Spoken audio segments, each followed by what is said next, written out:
Welcome to the Unitarian Universalist Fellowship of Fredericksburg, everyone.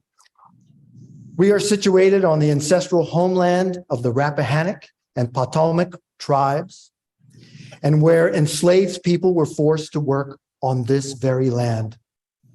We acknowledge that this land holds many histories, great stories, and the blood of a people.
Good evening. I'm Reverend Doug McCusker. I use pronouns he, his, and him, and I am the minister here at the Unitarian Universalist Fellowship of Fredericksburg. I will also be your worship associate tonight. If you are joining us as a guest or first-time visitor, we are glad that you are here. You are invited to leave your contact information at the welcome table in the foyer. We look forward to getting to know you. Here at the Unitarian Universalist Fellowship of Fredericksburg, we strive to nurture learning, inspire spiritual insights, create compassionate relationships, and lovingly transform our community and the world. Please join us after the service for hot apple cider and some cookies, and of course, wonderful conversation. For our chalice lighting words today, we have the Johns family who will be coming to us via the magic of Zoom. Magic of Zoom. Unfortunately, it is just me. The Johns family isn't all here yet, but I'm so glad to see you all tonight. And I'm going to invite you to please join me in reading our chalice lighting words found on the screen.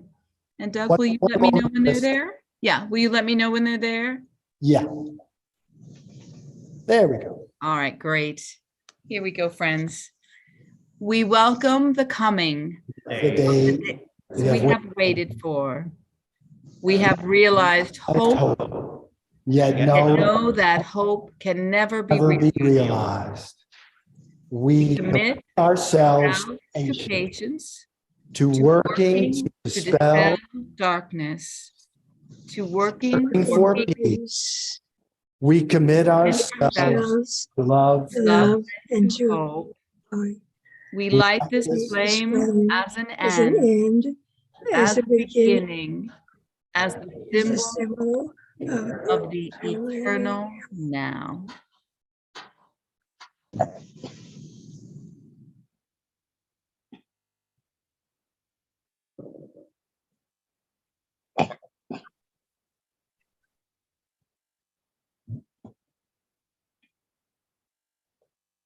Our opening hymn is I Wonder as I Wander, which isn't in the hymnals, and that's okay because you don't have them because all the lyrics are going to be up on the screen for you. So please rise in body or spirit and join us in singing.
Oops.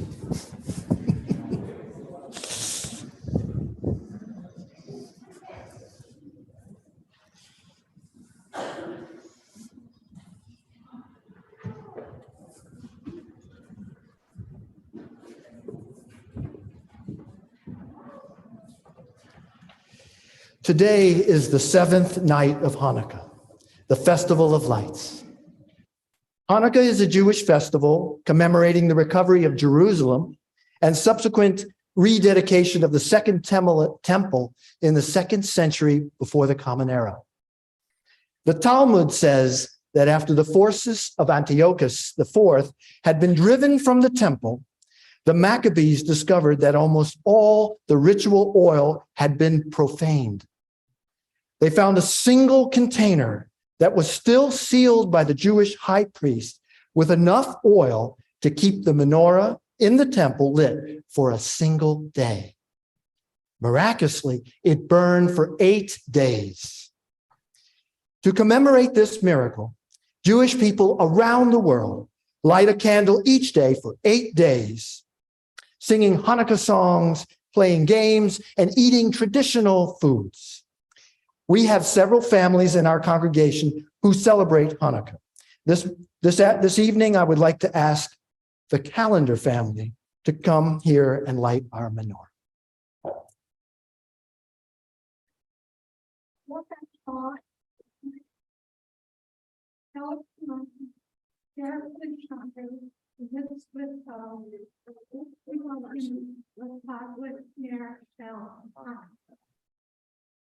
Blessed are you, Adonai, our God, sovereign of all, who performed wondrous deeds for our ancestors, days of old, at this season.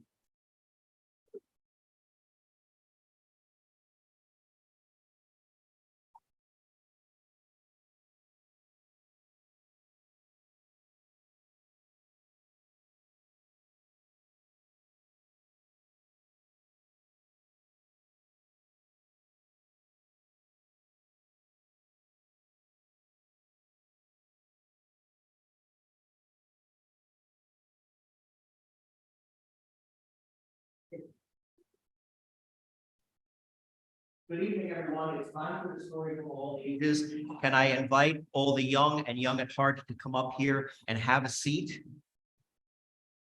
Come on up. Oh, thank you. A few more coming. Mind if I sit with you? Oh, how wonderful. Here we go. My name is Jason Michael. I'm the music director here, and it is my privilege to talk to you all tonight. All right, so listen, my children, and you shall hear of the midnight ride of Santa Claus. Now, how many of you believe in Santa Claus? How many of you out there believe in Santa Claus? All right, now let me do an experiment here. Now, how many of you hear this? All right, now I have it. This I got from a friend who actually got this by riding the actual Polar Express train. And you can only hear this, what? If you believe in Santa Claus. So do any of you out there want to start changing your answer? Or their hearing aids. Or their hearing aids? Right, thank you. So belief in something is very important on Christmas Eve.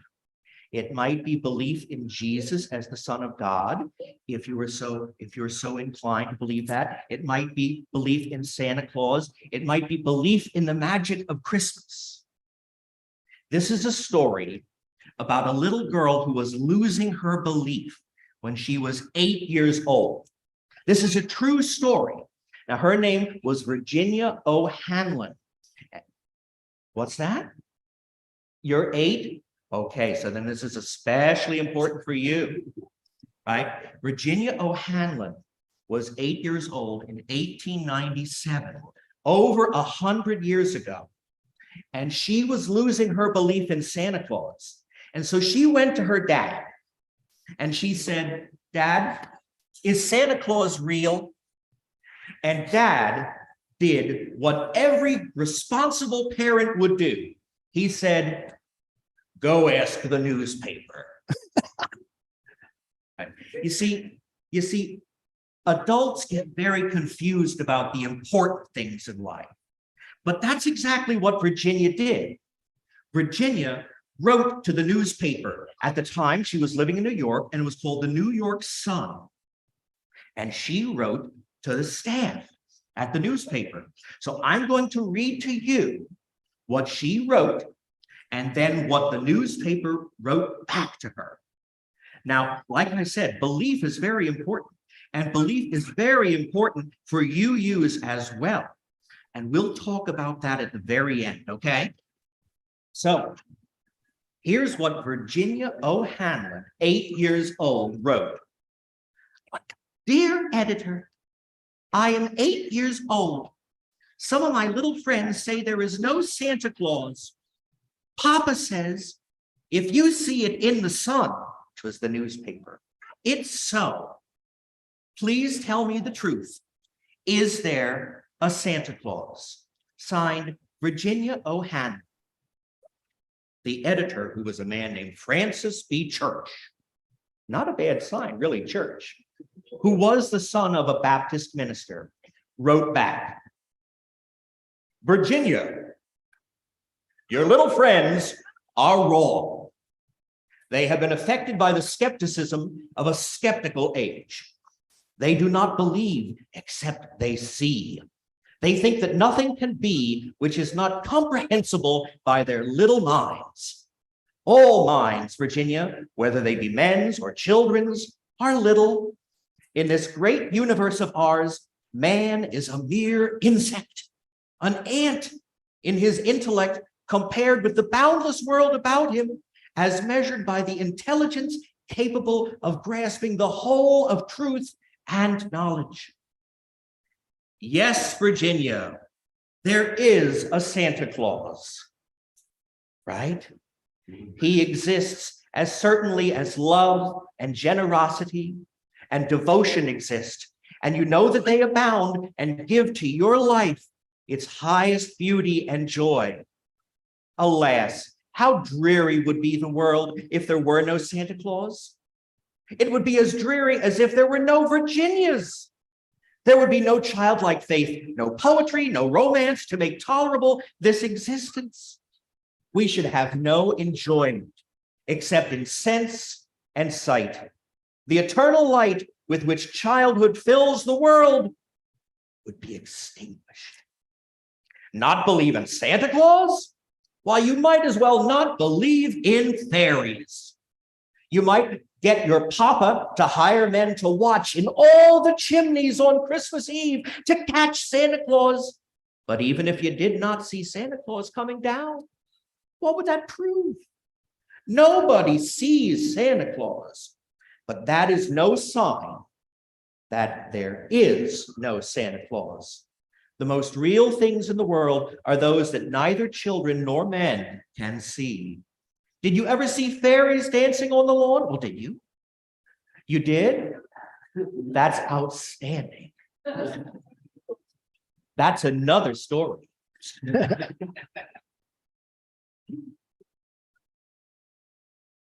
Of course not. But that's no proof that they are not there. Nobody can conceive or imagine all the wonders that are unseen and unseeable in the world. Well, you tear apart a baby's rattle and see what makes the noise inside. But there is a veil covering the unseen world, which not the strongest man, nor even the united strength of all the strongest men and women that ever lived could tear apart. Only faith, poetry, love, romance can push aside that curtain and view the picture, the supernal beauty and glory beyond. Is it all real? Ah, Virginia, in all this world, there is nothing else that is more real and abiding. No Santa Claus. Why, thank God he lives and lives forever. 1,000 years from now, Virginia, nay, 10 times 10,000 years from now, he will continue to make glad the heart of childhood. Francis B. Church, editor of the New York Sun, 1897. Now, what do you think of that? Wow is right. The whole thing was a letter. Virginia lived to 81 years old. And she was a teacher and a principal in New York State for 40 years. And guess what? She never lost her belief in Santa Claus. And children from all over the world would write to her until she died at the age of 81, which was 1 month after I was born in 1971. And I don't think the events are connected. Good. But she wrote back to all of those children, and she gave a handwritten note, and she gave them a copy of the letter that had made her so famous way back in 1897. So you see how important belief is on Christmas night. And it's okay.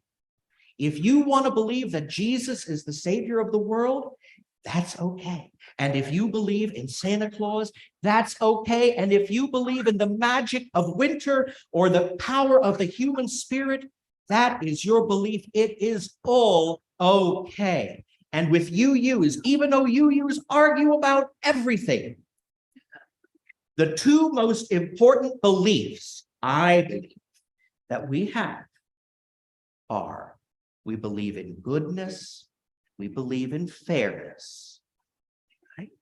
So with that said, my last belief to you is a wish that all of you sitting here before me never lose your sense of childlike wonder about the world. Never forget to question whether or not there is a Santa Claus. But most importantly, never stop believing in yourself. Because every person out here has a belief that any one of you could possibly change the world for the better.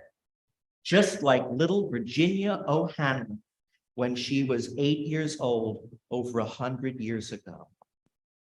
So Merry Christmas, and thank you for listening to the story. And Merry Christmas to you all. We can go back. All right. We can go back. Thank you.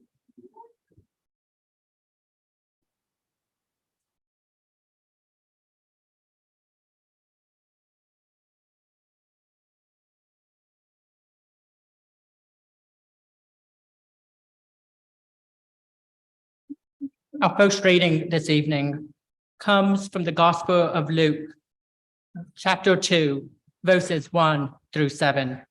In those days, a decree went out from Emperor Augustus that all in the world shall be registered. This was the first registration, and it was taken in Syria. All went to their towns to be registered. Joseph also went to the town of Nazareth in Galilee in Judah, to the city of David called Bethlehem, because he was descended from the house and the family of David.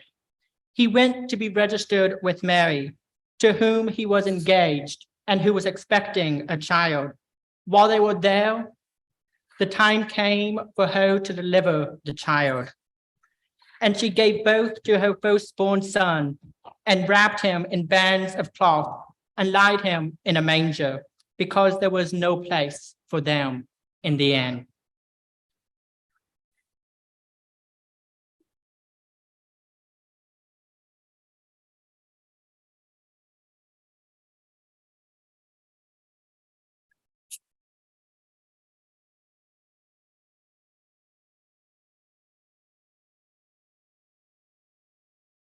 Now is the time for our carol melody. We will all stand. Hopefully everything will be projected on the screen. One verse of each. Throw your babies in the air.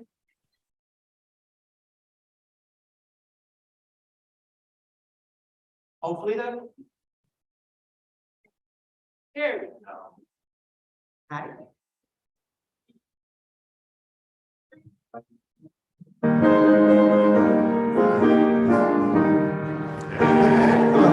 With boughs of holly, la la la la la la la la. Dawn is the season to be jolly, la la la la la la la la. On we now are gay, la la la la la la la. Go ye, tide carry.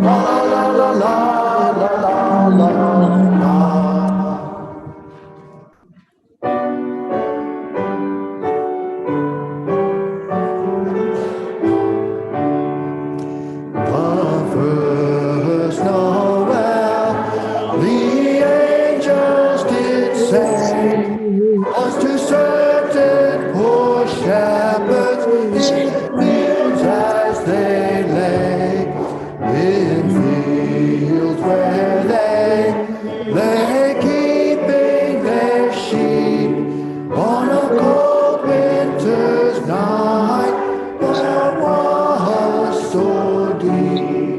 Noel, Noel, Noel, Lord is the King of Israel.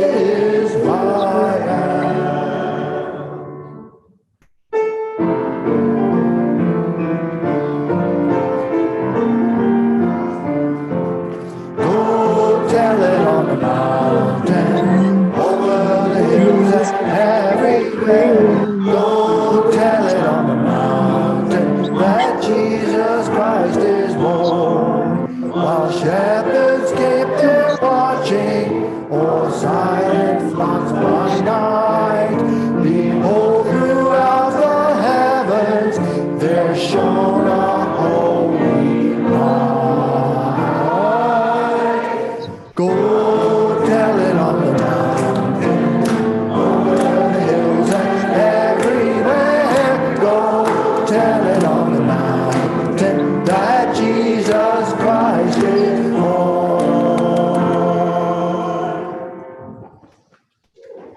All right.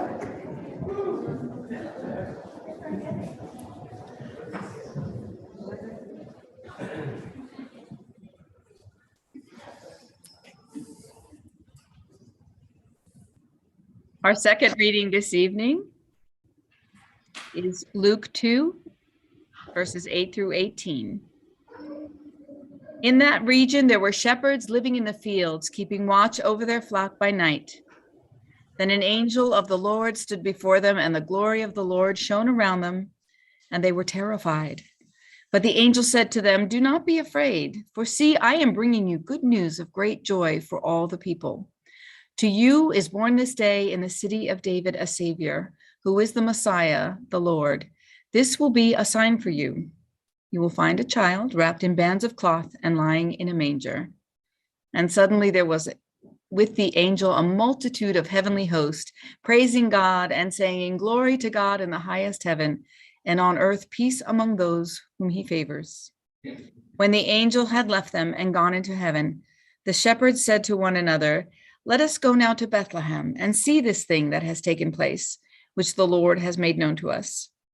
So they went with haste and found Mary and Joseph and child lying in the manger. When they saw this, they made known what they had been told them about this child, and all who heard it were amazed at what the shepherds told them.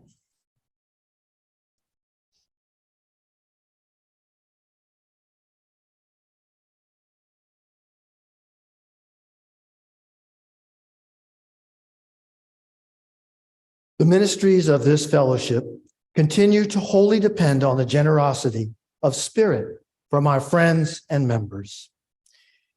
During the offertory, we encourage you to donate via text message or by visiting our website and using the online donation form on our homepage. We will post the text number and link in the chat and on the screen. Greeters will be coming around with a basket for in-person donations.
So this reading,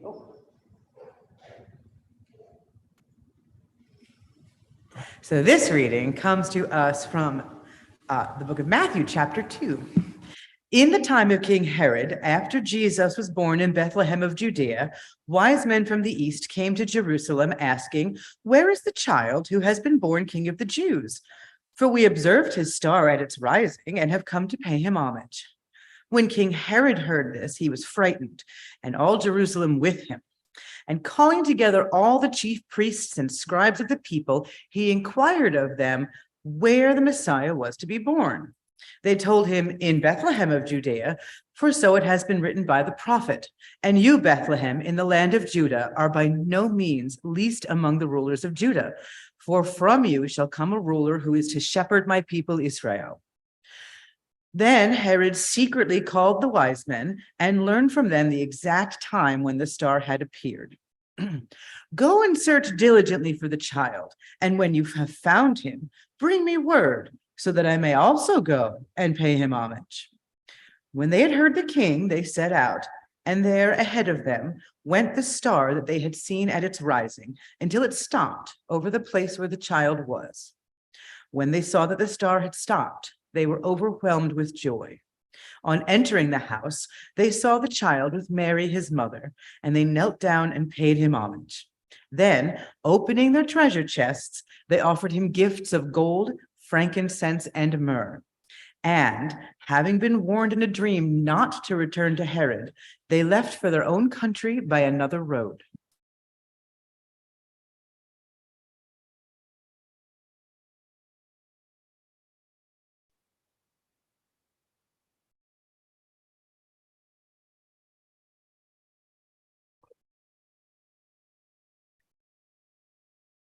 The original Christmas story that we read today is a fascinating tale with several subplots and interesting messages. Our telling was a mashup from the book of Luke and the book of Matthew. Our story begins with a decree from the Roman emperor that everyone had to go to their ancestral cities and villages to register, presumably for tax purposes. Now, there is no historical record of a registration while Quirinius was governor of Israel and Judea, and the Romans kept meticulous records. But it makes for a nice literary device to get the Holy Family of Joseph and Mary down to Bethlehem. This was necessary to fulfill the prophecy that the Messiah would be born in the city of David. Nazareth is a little over 100 miles from Bethlehem.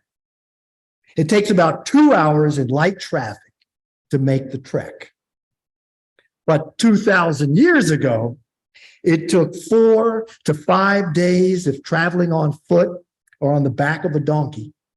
And for a pregnant woman, it probably took longer than that. The most direct route would have taken Joseph and Mary down the spine of the Judean mountain range. But that would have been a non-starter. The most likely route would have been on the eastern side, or rather on the western side, along the Front Range, where there are lots of villages where people can stop on a long journey. Now, the story doesn't talk about where the family stayed each night, except for the last one. People must have been streaming into Bethlehem, which is on the outskirts of Jerusalem. They came to register. The family must have arrived in the evening since there was no place for them to stay. Now, you can imagine that they went to several places and were turned away until an innkeeper told them that they could stay in the barn. Now, it's nice that someone gave them access to a roof over their heads, especially at night. But even back then, that would have been perceived as an insult. Maybe it was because the couple wasn't married and the woman was pregnant. People would have treated them with disdain for violating such a strict social code. Maybe they were seen as outsiders from a rural village who didn't belong there. And maybe they experienced this exclusion all along their journey. In the Middle East, hospitality is one of the highest virtues in all of the various cultures there. If you have ever visited that part of the world, you know what I mean. People are raised to open their homes to strangers and to treat them with dignity and respect. In the Hebrew scripture, there are several stories about how the deity, Yahweh, rewarded people who gave strangers hospitality. In one story, Abraham said, and his wife Sarah were given a child by angels in exchange for their compassionate hospitality, even though Sarah was well past the childbearing age. And of course, that started the whole Abrahamic lineage at the heart of the Jewish tradition. Now, the Middle East is a major crossroads between three continents: Africa, Asia, and Europe. For hundreds of thousands of years, people have been migrating through that region, looking for a place to settle so that they can make a better life for their families and for their tribes.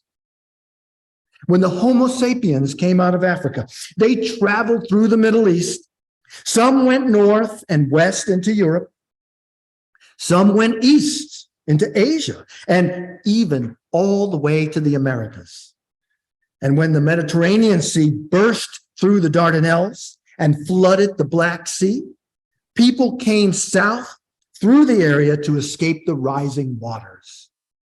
Many archaeologists believe that the people who created the mighty Egyptian kingdom came from the north during the flood. So the peoples of the Middle East know that the story of humanity is the story of migration. And it's not always pretty. There have been many wars fought in that area as groups of people impinge on other groups. Nonetheless, hospitality for strangers is a bedrock principle in that area of the world. It makes sense that it would find its way into the Christmas story. Now, when the Spanish came to the Americas 500 years ago, they brought with them and taught the indigenous people about their holiday tradition called Las Posadas. It has been celebrated in Latin America, Central America, the Caribbean islands, and in the southern part of the United States for hundreds of years. Posada is the Spanish word for lodging, accommodations. Las Posadas is a reenactment of the journey that the Holy Family took, in which they were turned away only to find lodging in a barn where the baby Jesus was born. Las Posadas lasts 9 days, ending on Christmas Eve, tonight. The 9 days symbolize the 9 months that Mary carried the baby Jesus in her womb. On each night of the celebration, groups of people go from house to house singing religious songs. At each house, the singers ask for posada, and the homeowners respond with another song that turns them away. The people who reject them then join the group, making it an even larger group as the journey continues, until they get to the designated host family, who takes everyone in and shares food and refreshments. In Mexico, the traditional food is tamales, and the drink is ponche, a spicy cinnamon beverage. And it's different in other countries. In my ancestral homeland of Colombia, They reenact the journey by caroling and praying together. And on the last day, everyone goes to midnight mass together. The children place their shoes outside their home to signify that they are there. And then the baby Jesus brings them gifts.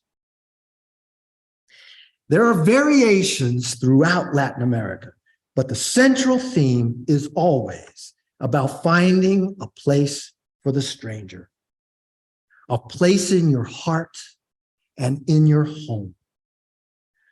For once upon a time, Jesus, Mary, and Joseph were strangers, and someone let them stay in their barn after a long journey. Now, with the global climate crisis affecting so many places in the world, on top of political and economic instability, migration has become a major issue in Europe and in the United States or in North America. Here at home, our government is deadlocked on how to accommodate refugees and migrants coming primarily from the South. These people have been vilified, scapegoated, and treated as if they are inferior, just as Joseph and Mary were. Now, there is a humanitarian crisis ongoing at the southern border of the United States that's affecting the lives of migrants and those who live in the area. The border states are at max capacity, as if there is no more room at the end. Many of the migrants are living in the streets in the frigid conditions. Now, Denver, Colorado is a sanctuary city over 600 miles from the border.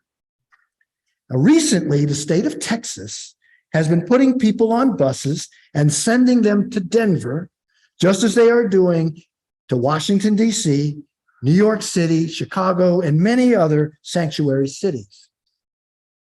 Since December 9th, over 1,500 migrants, mostly Venezuelans, have arrived in Denver. In the past week, the temperatures were below zero for several days. So it has been critical that Denver find a place for the strangers to get them out of the cold. Emergency shelters have been created all over the city. My sister, Elizabeth, works at the Sanctuary House, which is a homeless shelter run by the Catholic Ministries in Denver. They have taken in as many families as they can, and they are at full capacity. My sister is a bilingual social worker there, so she has been working directly with many families who traveled all the way from Venezuela, many on foot for many weeks. Now, they have encountered all kinds of danger and violence at their home in Venezuela and on the journey. The shelter is a respite for them, much like the barn was for the Holy Family. This week at Sanctuary House, they celebrated Las Posadas. And it was much more than a reenactment. For these people, the Christmas story is their reality. Elizabeth told me that the staff made a huge number of tamales for the families so that they could feel welcome and loved.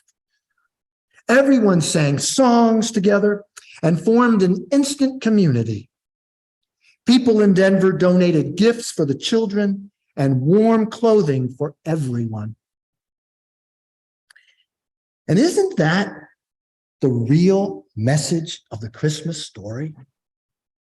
Peace on earth and goodwill to all. Because no one is really a stranger. We are all related and all parts of the larger family of humanity and life. caring for our fellow travelers in this journey of life is the work of Christmas. And it's not something we do on one day, but all year. So may our hearts be a respite for the weary. May we open ourselves to the plight of the stranger and see in them our own soul reflected back. For we are one world, one people, and we are all worthy of Posada. May it be so.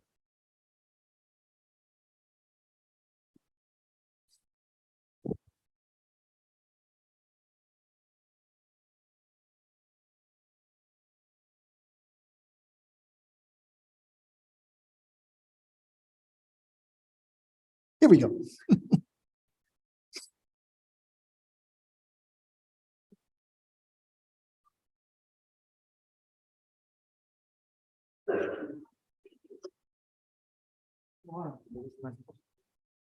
Let's see what.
To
when the song of angels is stilled, when the star in the sky is gone, when the kings and princes are home, when the shepherds are back with their flocks, the real work of Christmas begins to find the lost, to heal the broken, to feed the hungry, to release the prisoner, to rebuild the nations, to bring peace among the siblings, to make music in the heart, the words of Howard Thurman.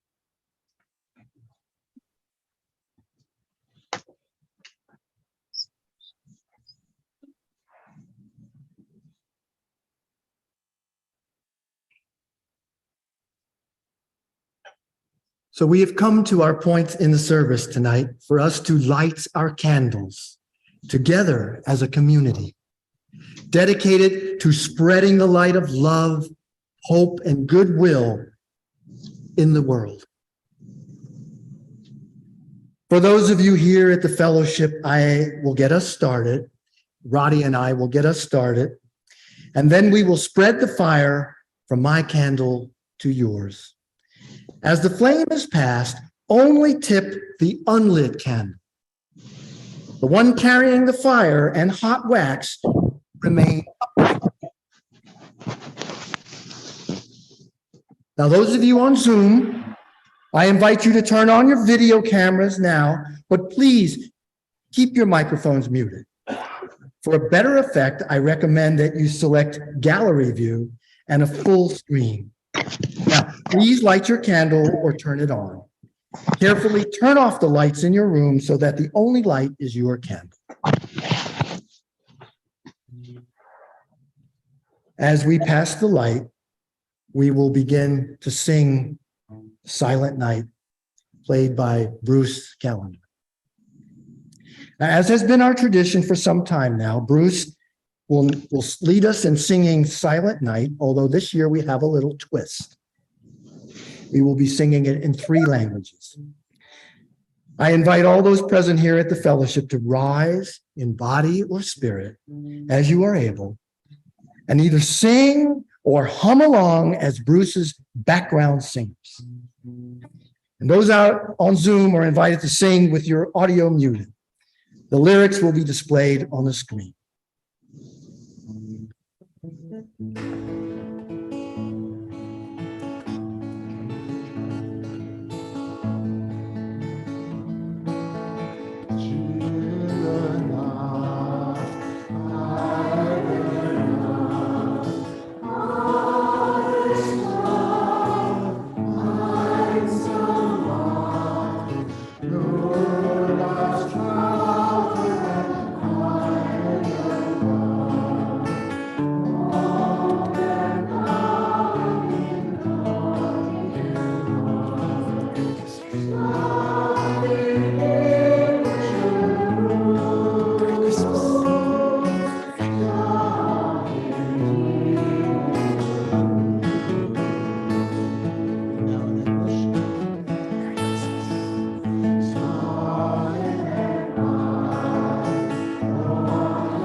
so tender and mild.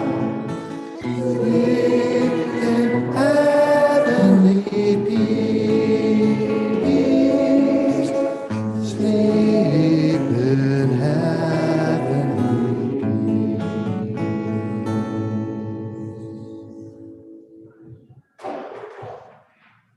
Silent night, holy light, shepherds quake at the light, rolling from heaven.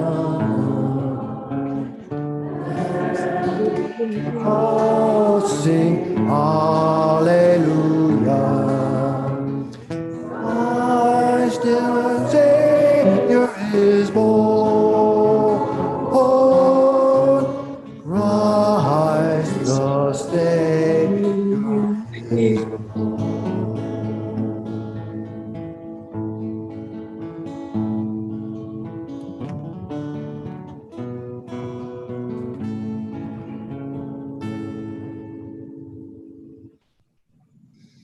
Our closing words are from Joseph Seaman Cotter.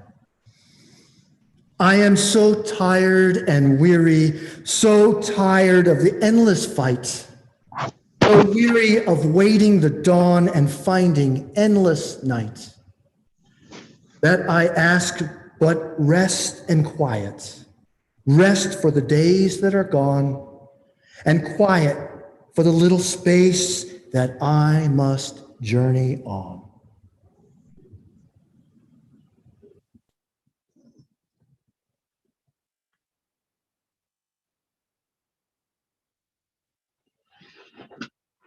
We extinguish this chalice, but not the light of love and service. May it be a catalyst for spiritual growth and social justice as we carry it outside these walls to the world we live in until we are together again.